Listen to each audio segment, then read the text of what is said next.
Berdasarkan riwayat Abdullah bin Abbas dan sahabat-sahabat yang lain tentunya.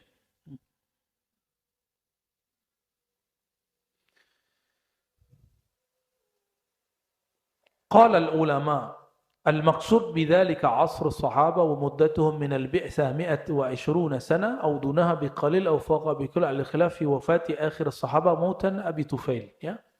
Nah, sahabat terakhir yang meninggal 121. 121 itu ternyata kalau versi beliau dihitungnya 121 bukan 111. Kalau saya tadi nyebutin berapa? 111. Ternyata Nabi waktu tahun 11 Hijriah berbicara dan mengabarkan bahkan ada orang yang hidup pada malam ini 100 tahun lagi setelahku. Meninggal Anas bin Malik, meninggal fulan. Sisa satu sahabat yang meninggal, namanya Abu Tufail. Tahun berapa dia wafat? 121. Berarti 110 Hijriah. Lama hidupnya semenjak Rasulullah SAW wafat. Ya.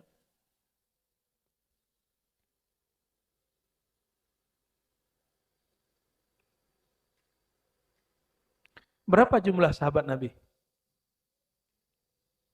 124.000. Tapi yang terekam namanya hanya antara 12 sampai 15.000. Yang meriwayatkan hadis dari Nabi tidak sampai 1.000. Yang jadi mujtahid tidak sampai 100. Lah kok sekarang ada orang berani langsung kepada kitab dan sunnah? Itu mujtahid namanya, Pak. Jadi yang boleh langsung mengakses kepada Al-Quran dan sunnah dalam hukum, itu cuma ulama mujtahid. Bukan semua ulama. Ulama ada yang taklid. Dia nggak sanggup langsung ke Quran dan sunnah. Kok ada orang baru hijrah 3 bulan mengatakan, nggak usah ikut imam. Langsung saja kepada Al-Quran dan sunnah. Itu konyol namanya. Ya, kekonyolan yang diilmiahkan, ya. Manhaj al-konyoliyah, al-ilmiyah. Bagi saya itu kekonyolan. Kenapa? Selevel Imam Bukhari yang dielu-elukan oleh kelompok yang mengatakan kembali kepada Quran dan Sunnah, itu berguru tidak langsung kepada Allah dan Rasul. Bergurunya kepada imam-imam. Gurunya hampir 2.000. Abu Hanifah gurunya 4.000. Ada yang antum punya guru 4.000. Gak usah banyak 100, dia punya nggak guru 100. Di YouTube kali ada ya. Nonton 100 kali YouTube gitu. Enggak, ini beneran. Imam Bukhari datang. Coba. Betapa malasnya umat akhir zaman. Imam Bukhari dulu ngambil satu hadis innamal amalu binniyat. Dia berangkat dari Uzbek ke Mekah. Bukan pakai pesawat. Bukan pakai bus. Umat akhir zaman sudah punya mobil, punya motor, ada Grab, ada Gojek, ada segala macam, ada kereta, ada MRT. Tapi masih sulit untuk mengambil 1-2 hadis, 1 kitab daripada ulama. Ya, meninggal baru nangis. Ya Allah, meninggal. Ya Allah, saya dulu pengen ngaji kepada beliau. Ya. Rasain. Ya. Ulama sekarang sudah banyak. Ini regenerasi. Regenerasi yang muda. Ulama-ulama senior sudah ambil. Yakbit, ambil. Ilmu itu enggak, orang nonton bola enggak akan hilang ilmunya. Kepalanya kebentur enggak hilang ilmunya. Tapi kalau kepalanya hilang, baru hilang ilmunya. Ya. Allah benamkan tubuhnya berikut ilmunya. Karena ilmu nggak bisa dipindahin. Saya giniin kepala, terus giniin ke antum, nggak bisa. Ilmu itu diambil dengan mendengar, dengan menyimak, memahami, diulang. Proses ini harus dilalui. Harus dilalui. Nggak dilalui, nggak dapat ilmu. Nggak hidup. Saya pengen laduni, Tat, gitu ya. Sehebat apapun orang laduni, jika penerjemahnya di sini nggak bagus, terjemahannya nggak bagus. Sudah banyak orang laduni saya ketemu, tapi kalau ngomong nggak jelas. Ngomongnya betul-betul vulgar berbicara tentang Allah. Ya. Vulgar. Vulgar berbicara tentang Nabi Muhammad. Berbicara Nabi Muhammad itu kayak, ya orang laduni mau gimana? Saking dekatnya dengan Rasulullah. Bagi orang awam itu vulgar. Tapi bagi saya itu menarik. Kalau kita buka ilmu mereka di kalangan awam, bisa tazandaku, bisa zindik. Bisa orang salah faham tentang Nabi Muhammad sallallahu alaihi wasallam. Jumlah para sahabat 124.000. Tapi yang jadi mujtahid, jadi imam mazhab, imam, mereka nggak nyampe 50, nggak nyampe 20 aja nggak nyampe. Nggak nyampe, Pak. Sekitar itu 20-an. Dari 124.000, kemudian pengikutnya lebih banyak. Dan sampai sekarang. Sekarang sudah berapa umat Islam di dunia? Ada 1M, 2M. Hampir 2M? Barangkali ya. Banyak pedikit tuh. Dibandingkan 124.000. Cuma nanti, itu bakal balik lagi, Pak. Ketika telah terjadi pancaroba akhir zaman, itu yang 1-2 miliar itu banyak yang gugur. Sisa nanti cuma wallahu alam berapa. Ya. Yang pejuang 124.000, yang lain bingung, terombang-ambing, ikut yang mana dia bingung. Ya. Semoga kita termasuk yang 124.000 atau pengikut mereka. Amin ya rabbal alamin. Ini mengenai afdol dalam sisi kedekatan kepada Nabi Muhammad SAW. Tapi ada hadis yang berikut. Hadis ini riwayat Imam Tabrani dan Toyalisi, kemudian dihasankan oleh Al-Imam Al-Hafiz Ibnu Abdul Bar. Apa kata beliau? Kata Umar bin Al-Khattab radhiyallahu ta'ala anhu, kuntu jalisan inda Rasulillah sallallahu alaihi wasallam. Aku duduk-duduk bersama Nabi Muhammad sallallahu alaihi wasallam. Faqal, lalu beliau berkata, atadruna ayyul khalqi afdal imanan. Kalau tadi afdal asran, lebih mulia waktunya. Sekarang Nabi bertanya, lebih mulia imannya. Beda? Khairul qurun qarni, ini time, waktu. Maka salaf itu zaman mubarak, bukan manhaj mubarak. Salaf itu waktu yang diberkahi, bukan manhaj yang diberkahi. Karena banyak manhaj di zaman itu. Bahkan ada manhaj yang batil, ada yang Mu'tazilah, ada yang Jahmiyah, ada yang Jabariyah, ya. Ada yang Khawarij, semuanya ada di awal abad pertama. Lalu Nabi mengatakan, ayyul khalq afdhalu imanan. Manakah makhluk yang paling afdal imannya? Qulna, kami berkata, ya. Al-malaikah, yaitu malaikat. Ini jawaban sahabat, ya. Jadi sahabat ini Nabi ajak diskusi. Ayo, siapa yang lebih tinggi imannya? Menurut sahabat, salah seorang sahabat yang lebih tinggi malah malaikat. Qal wa haqqul lahum bal ghairuhum. Oh, pantas, malaikat tinggi iman wajar, kata Nabi. Selain mereka ada enggak yang lebih tinggi imannya? Qulna al-anbiya, para nabi, kata para sahabat. Nabi jawab, haqqul lahum bal ghairuhum. Itu sudah pantas untuk para nabi. Nabi beriman wajar. Adakah selain mereka? Qal afdalul khalqi imanan. Enggak ada yang bisa jawab, Nabi sendiri yang jawab. Makhluk yang paling afdal imannya, qaumun fi aslabir rijal yu'minuna bi wa lam yarawni. Orang yang belum lahir, masih disulbi, nanti dia lahir, dia tidak pernah bertemu aku, tapi dia percaya kepadaku. Ya. Fahum afdalul khalqi imanan. Orang ini imannya lebih mulia. Makanya nanti para nabi, para malaikat, para sahabat, syuhada, itu bingung dengan umat akhir zaman. Umat akhir zaman dijemput oleh makhluk cahaya dan bergerak seperti kilat sampai di surga. Para sahabat bertanya, wahai Rasulullah, di lafaz itu ada kalimat, yaghbituhumul anbiya wal awliya. Para nabi, para syuhada, mereka iri. Siapakah mereka, wahai Rasulullah? Lalu Nabi mengatakan, hum al-mutahabbuna fiyya. Mereka adalah orang-orang yang mencintai di dalam rahmatku. Ya, semoga kita termasuk, Pak. Amin.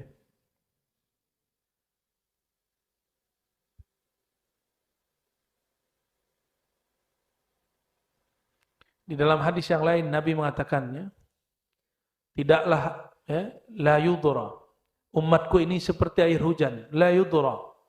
Tidaklah diketahui manakah yang lebih baik, awalnya atau akhirnya. Air hujan itu awal sama akhirnya sama-sama berkah? Sama-sama berkah. Yang pertama menghabiskan debu-debu, yang terakhir airnya murni. Entah mana yang lebih mulia. Jadi Nabi ngomong, saya tidak bisa melebih-lebihkan. Kira-kira begitu kalau diterjemahkan secara umum. Entah umat terakhir, entah umat awal. Umat awal wajar karena mereka ketemu aku. Umat akhir luar biasa, tidak pernah bertemu aku tapi percaya kepadaku. Ya, alhamdulillah. Kepercayaan ini, rasa iman itu ada di kalbu kita masing-masing. Alhamdulillahirabbil alamin.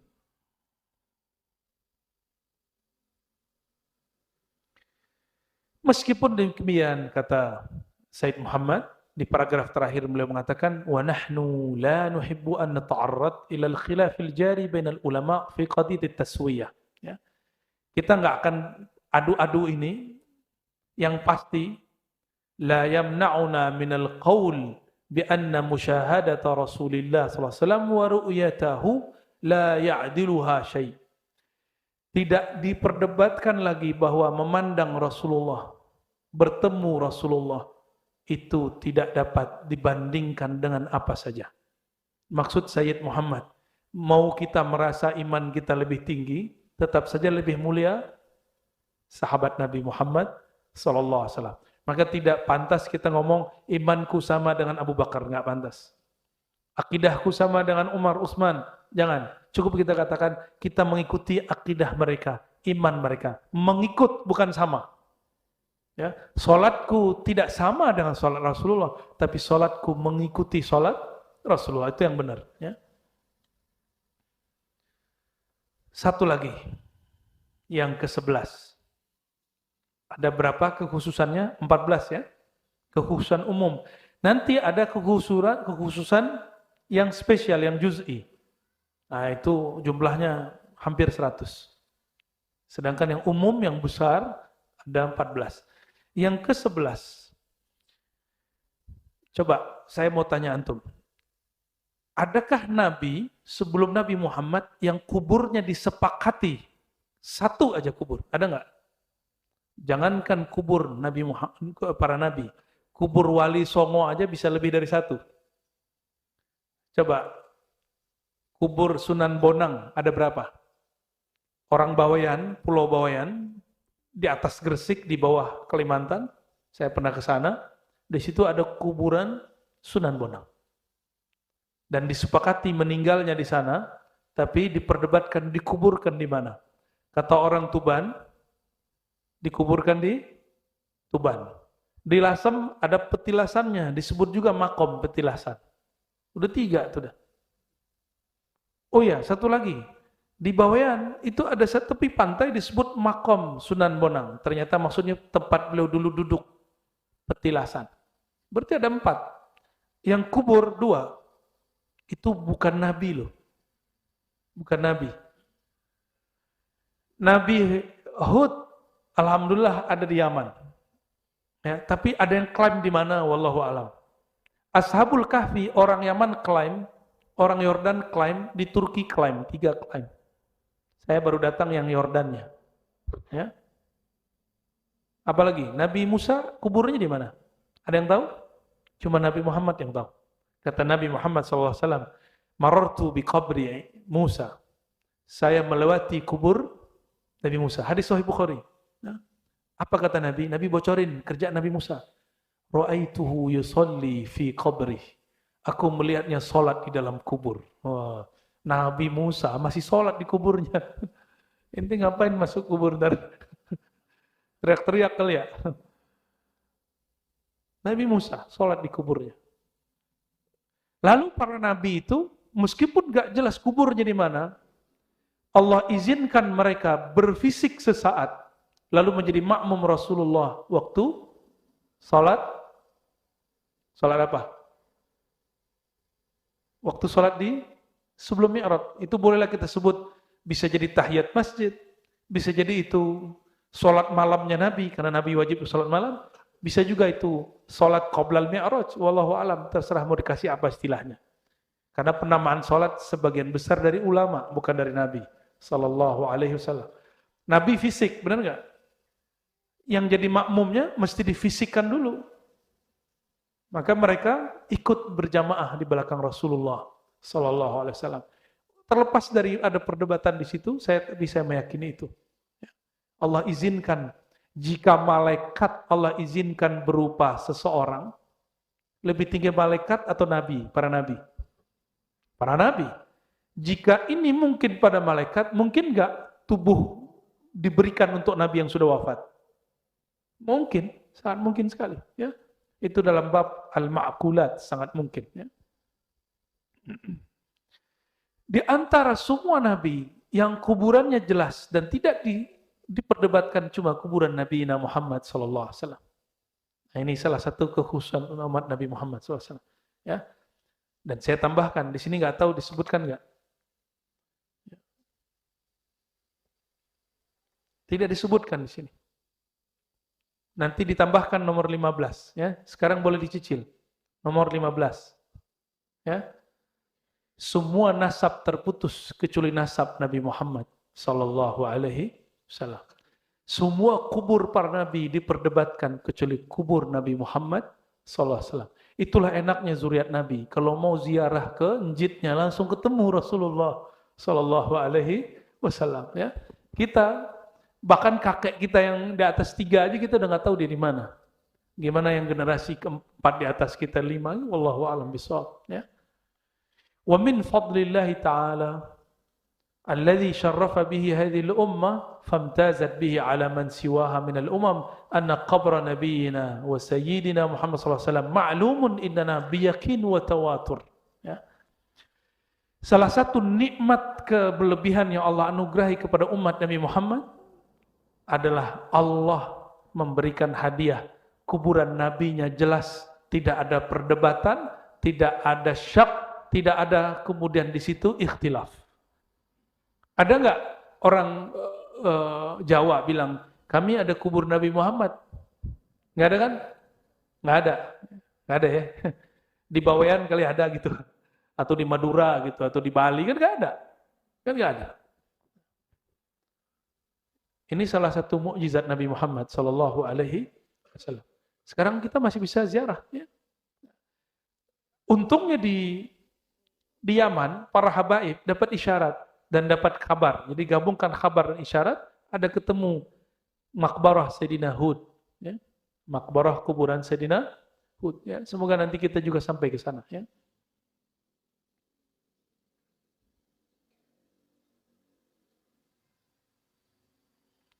Kata Imam Ibn Hajar, walam tu'lam maqabiruhum bi ardin yaqinan ghaira ma sakana ar-rasulu. Tidaklah diketahui kuburan para nabi kecuali kuburan Nabi Muhammad sallallahu alaihi wasallam.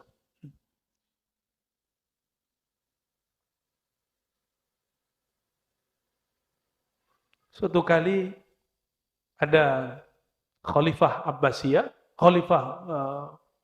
Abbasiyah, namanya Khalifah Al-Mahdi. Ini bukan Mahdi Muntazar. Ini namanya Mahdi. Ya. Apa kata beliau? Ya Amirul Mukminin, wahai pemimpin kami. Kamu masuk ke Madinah, jangan sembarangan. Pakai adab. Fatamurru biqaumin an yaminika wa yasarik wa hum auladul muhajirin.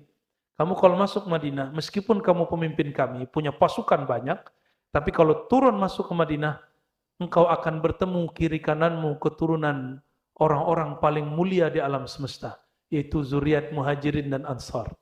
Kalau kamu ketemu, sapalah mereka. Fasallim alaihim. Maka sapalah mereka.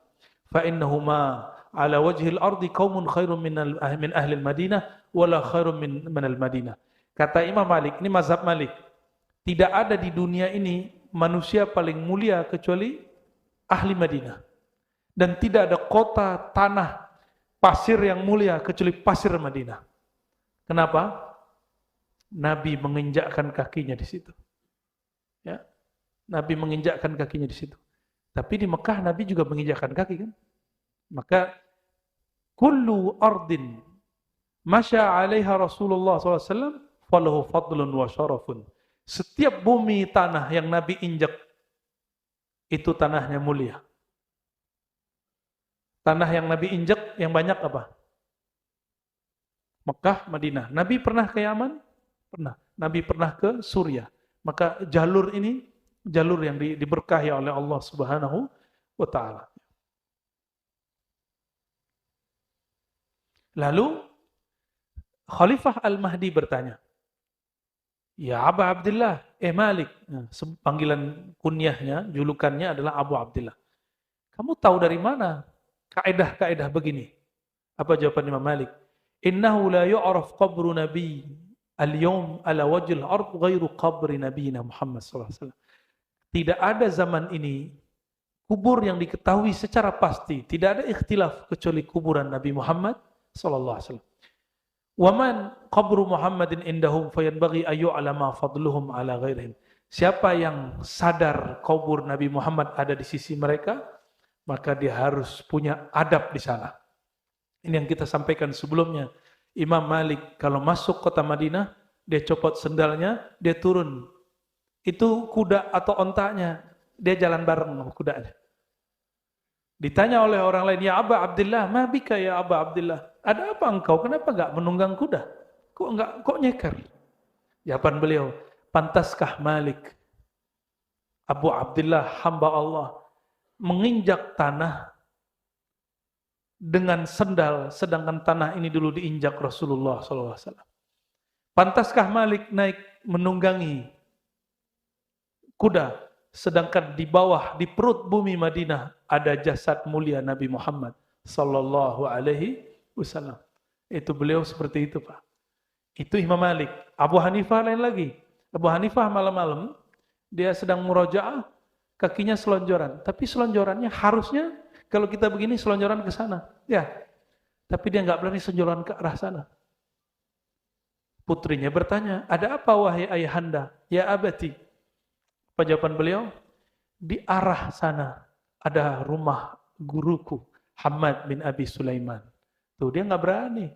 Karena dalam diri seorang guru ada nur warisan Nabi Muhammad SAW. Mengarahkan kaki sana su'ul adab. Lainnya orang khutbah, lagi khutbah kakinya selonjoran ke Ka'bah. Ya. Tapi kalau kita ngeliat begitu nggak boleh marah, Pak. Siapa tahu itu nguji pandangan kita. Ya, siapa dulu yang diuji? Maulana Khalid Al-Baghdadi.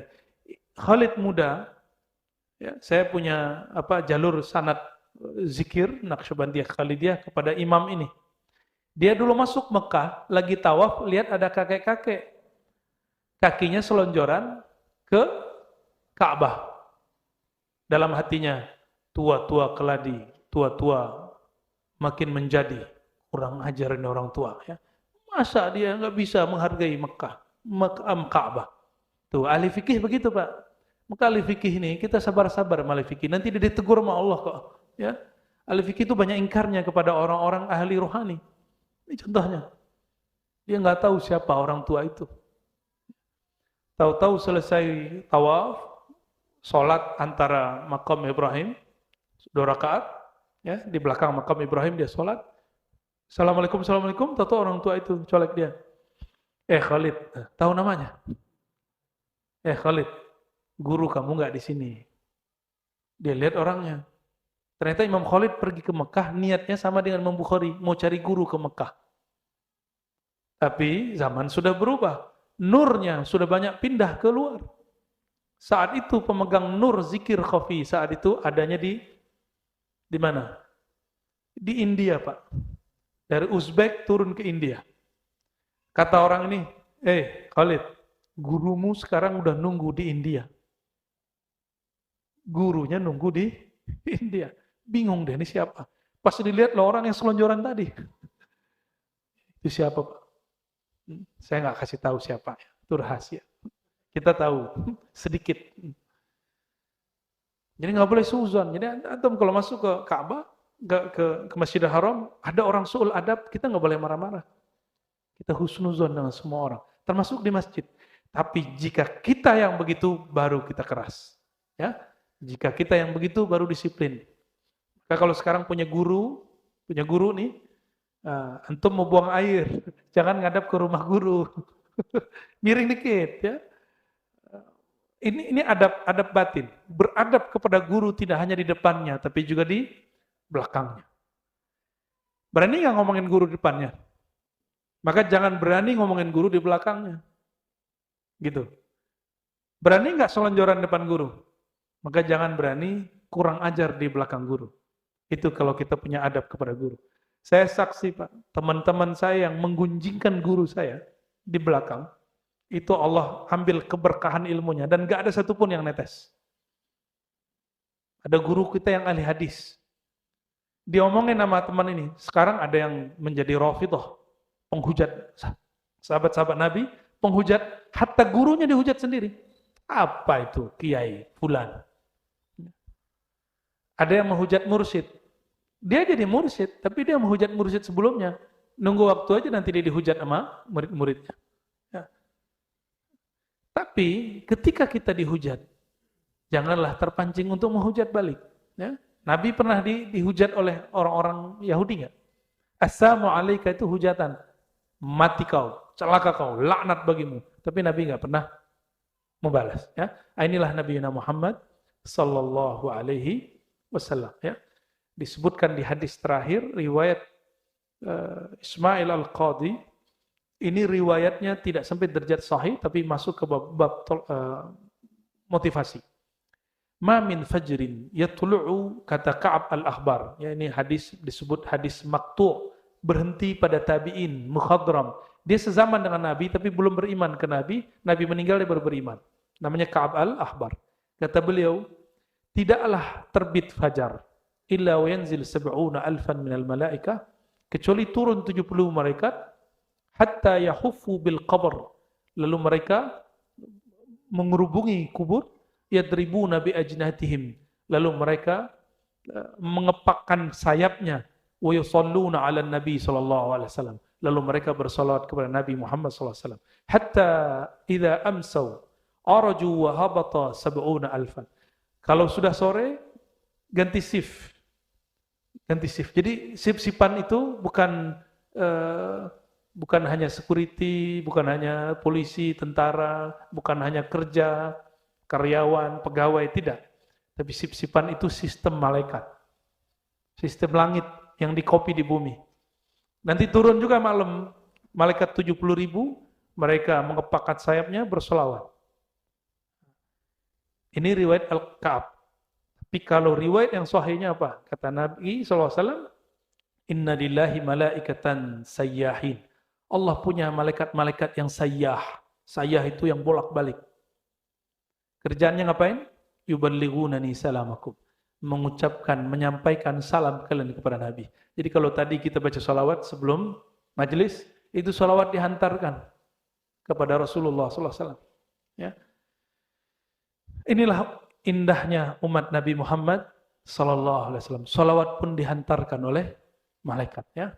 Enggak hanya makanan diantarkan oleh GoFood. Barangkali itu cukup, oke. Mau diskusi 10 menit sampai 9:15 ya, tafadhal. Terima kasih Buya, alhamdulillah 1 jam lewat kita mengikuti kajian dari beliau, dan untuk selanjutnya ada waktu kurang lebih 10 menit. Saya buka kesempatan untuk bapak-bapak 1 dan ibu-ibu 1. Ya, ini dari ibu-ibu mungkin ada. Kalau nggak ada ya dari sini. Baik, tolong panitia dibantu mic-nya. Santri ya. Ya santri jalannya nggak bisa cepat. Assalamualaikum warahmatullahi wabarakatuh. Assalamualaikum Buya. Pertanyaan saya di surat An-Nur ayat 35. Allahu nurus samawati wal ardi, masalah dan seterusnya, itu yang dimaksud adalah Nur Muhammad atau Nur yang lain atau gimana Buya? Baik. Terima kasih. Yang ada dalam surat An-Nur ayat 35, Allahu nurus samawati wal ard. Allah lah yang menciptakan nur langit dan bumi. Mathalu nurihi, perumpamaan nurnya. Ya, kata Abdullah bin Abbas dan murid-muridnya, itu Nur Muhammad. Nur Ats-Tsani Nur Muhammad. Dinukil oleh Imam Qadiyat. Dan yang kedua, Al-Imam Abdul Qahir Al-Baghdadi sebelum Qadiyat itu menulis dalam kitab Al-Asma' wa Sifat. Apa kata beliau? Allah jadikan nur fis sama bil malaikah. Nur di bumi dengan anbiya, dengan para aulia. Nurnya aulia adalah para anbiya. Nurnya para anbiya adalah Nabi Muhammad SAW. Coba ulangi. Nur di langit, para di bumi, para aulia, kekasih Allah. Para aulia, nur mereka bersumber dari anbiya. Jadi para wali itu di belakangnya ada warisan kenabian. Nah, wali mana aja? Wali fulan ada yang di belakangnya itu ada nur Nabi Nuh, ada nur Nabi Adam, ada nur Nabi Syith, ada nur Nabi Harun, ada nur Nabi Idris, ada nur itu semua yang mancar. Semua wali, satu nabi, satu nur di belakangnya, nur para nabi. Itu maksud kalam Al-Imam Abdul Qahir Al-Baghdadi, Imam Ahlus Sunnah yang nulis kitab Al-Asma' wa Sifat, Al-Farqu bil Firaq dan kitab lainnya. Lalu beliau mengatakan, nurnya para aulia adalah nabi, nurnya para nabi adalah nur Muhammad sallallahu alaihi wasallam. Ya. Itu perkataan beliau. Kita tambahkan, nurnya melangit dengan malaikat. Malaikat ngapain? Malaikat berzikir dengan zikirnya nur Nabi Muhammad SAW. Ya. Dan malaikat yang paling tinggi yaitu Sayyidina Jibril pun berzikir dengan zikir tertinggi yaitu salawat. Sallallahu ala Muhammad. Ya. Jadi Sayyidina Jibril terpilih karena dia salawat.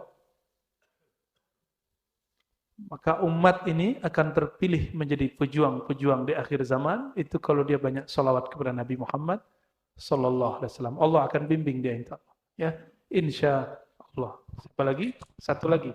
Ya. Buya. Assalamualaikum warahmatullahi wabarakatuh. Assalamualaikum warahmatullahi wabarakatuh. Ya, Buya mohon maaf saya mau bertanya. Saya mencintai Ahlul Bait. Mencintai Ahlul Bait. Dan saya sangat mengikuti ijazah-ijazah beliau. Dan banyak ijazahnya saya ikuti. Tapi ada teman saya mengatakan laukana khairan la sabaquna ilaih. Itu makna itu sebenarnya apa Pak Kiai? Mohon itu ya. Ya. Terima kasih. Itu dikalamkan oleh orang-orang terdahulu, umat-umat terdahulu untuk menolak nabi-nabi mereka. Loh kok sekarang dipakai sebagai simbol slogan kita sesama muslim? Itu kan ada semaknanya di surat Al-Ahqaf ya. Oke, benar? Bukan? Seingat saya kalau di Al-Ahqaf ma kuntu bid'an minar rusul ya. Tidaklah aku pembawa bid'ah para rasul. Itu kalimat ya, law kana khairan la sabaquna ilaihi. Itu kalam, bukan kalam yang diperuntukkan kepada sesama mukmin. Itu kalam musuh para nabi ketika mereka dulu menolak para nabi. Ya, loh kok dipakai jadi kaidah sesama muslim? Jadi pakai kaidah itu untuk membantah tradisi para Habib Yaman, ya, Syafi'i yang Alawi, buat haul, buat manaqib dan buat apa-apa. Ya. Kalau ini baik, tentu mereka sudah dulu melakukannya, kan gitu. Oke, kita buktikan bahwa buat maulid. Kenapa sekarang maulid itu disimbolkan, dibuat timingnya? Karena kita sudah nggak ketemu jasad Rasulullah. Abdullah bin Umar, sahabat Nabi radhiyallahu taala anhuma, untuk mengenang Nabi, setiap hari dia jalan di mana tempat Nabi dulu pernah jalan. Dia akan menyentuh pohon, batu, dia akan injak tanah, dia akan lewati lorong yang mana Rasulullah pernah lewat di situ. Itu cara beliau bermaulid. Karena beliau ingat di mana Rasulullah ada. Oleh penguasa Mekah hari ini dihancurkan semua sisa-sisa itu.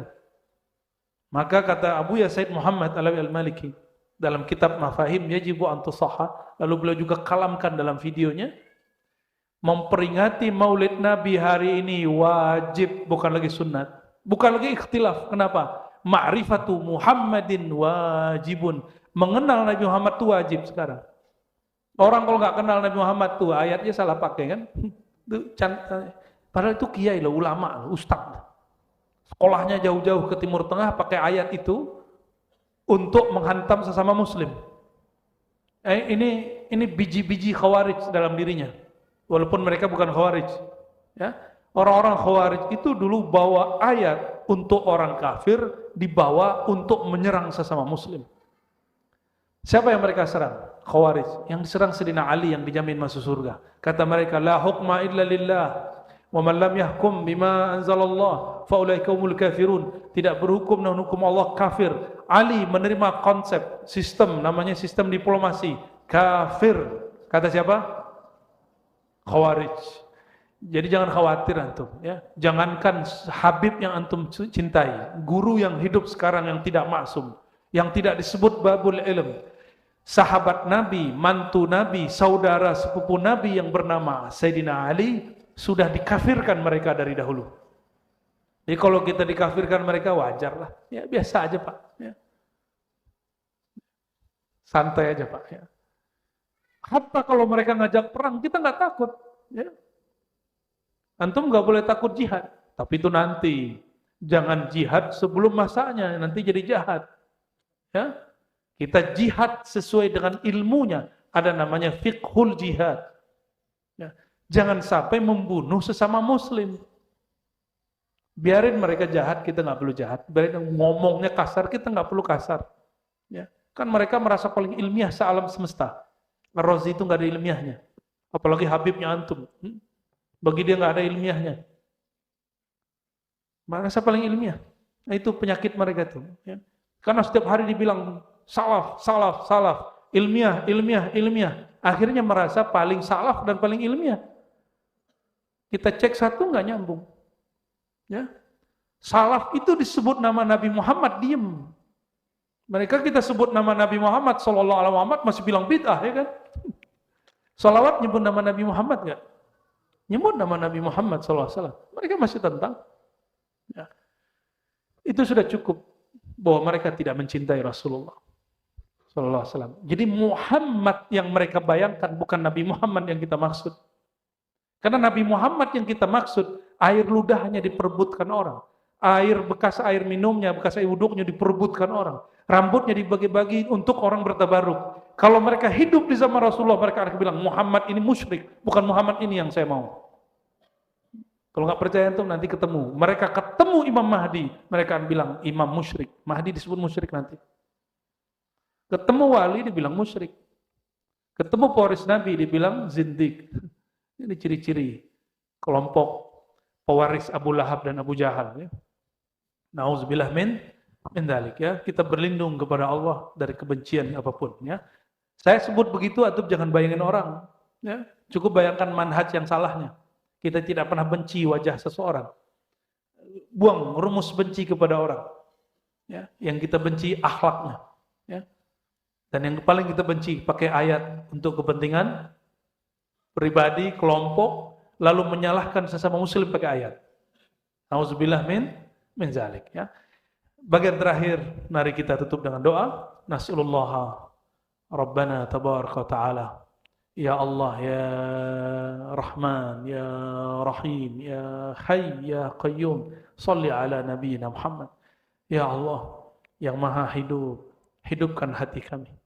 Hidupkan hati kami dengan cinta Nabi Muhammad SAW. Allahumma salli ala Sayyidina Muhammad. Ya Allah, curahkan, limpahkan kasih sayang-Mu kepada baginda Nabi Muhammad SAW. Allahumma ya Allah, ij'al qulubana qulubal mushtaqina ilaih. Ya Allah, jadikan kalbu kami kalbu yang merindukan Nabi Muhammad SAW. Allahumma ya muqallibal qulub, tsabbit qulubana ala dinika wa ta'atik. Ya Allah, jika Engkau hendak membolak-balik hati kami, wahai yang membolak-balik hati, maka fatsabbit qulubana ala dinika wa ta'atik. Ubahlah hati kami menjadi lebih baik, lebih soleh, lebih rahmah, lebih sayang, lebih cinta kepada Nabi Muhammad SAW. Allahumma arzuqna hubbak. Ya Allah, anugerahi kami mencintaimu, banyak menyebut-nyebut namamu. Wa hubba ma yuhibbuk. Ya Allah, anugerahi kami mencintai para kekasihmu, wali-walimu, para nabimu, ulama-ulama, pewaris ilmu para nabimu. waj'al lana al-amal alladhi yuballighuna ila hubbik. Dan ya Allah, anugerahi kami keistiqamahan, mengamalkan amalan yang membuat Engkau mencintai kami. Allahumma ij'al buyutana raudatan min riyadil jannah. Ya Allah, jadikan rumah-rumah kami, kuburan-kuburan kami nanti sebagai taman-taman surga. Jadikan baiti jannati, rumah kami surga. Surga yang Engkau dahulukan, yang Engkau segerakan di dunia. Allahumma ya Allah, qulubuna fihi zulmah wa hujub. Ya Allah, di dalam kalbu kami ada kegelapan. Ada hijab-hijab, tabir-tabir yang menghalangi kami untuk mengenalmu, menghalangi kami untuk merindukan Nabi-Mu. Ya Rabbana bi'izzatika wa bijalalika ya Rabb fanza' kulla hijabin, kulla zulmatin min qulubina ya Rabbal alamin. Maka dengan izzahmu, dengan keagunganmu ya Allah, dengan rahman rahimmu ya Allah, cabutlah, angkatlah perlahan-perlahan hijab-hijab kebencian, hijab-hijab kegelapan, hijab-hijab kejahilan yang menghalangi kami daripadamu, kami daripada Nabi-Mu sallallahu alaihi wasallam. Allahumma ya Allah, farzuqna syafa'ata nabiyina Muhammad sallallahu alaihi wasallam fid dharain. Ya Allah, anugerahi kami syafaat Nabi kita Muhammad sallallahu alaihi wasallam di dunia dan di akhirat. Warzuqna ru'yatahu fid dharain. Anugerahi kami memandangnya, memandang wajahnya, memandang nurnya di dunia dan di akhirat. Dan terakhir ya Allah, terimalah kami sebagai hamba-Mu, terimalah kami sebagai umat Nabi Muhammad sallallahu alaihi wasallam. Assalatu wassalamu alayka ya sayyidi ya Rasulullah. Assalatu wassalamu alayka ya Habiballah. Assalatu wassalamu alayka ya Safiyallah. Assalatu wassalamu alayka ya Aba Ruhi, ya Abal Arwah, ya Sayyidana ya Rasulullah. Rabbana atina fid dunya hasanah wa fil akhirati hasanah wa qina adzabannar. Wa sallallahu ala sayyidina Muhammad alhamdulillahi rabbil alamin. Demikian dari kami, semoga bermanfaat. Salam dari hati untuk semuanya.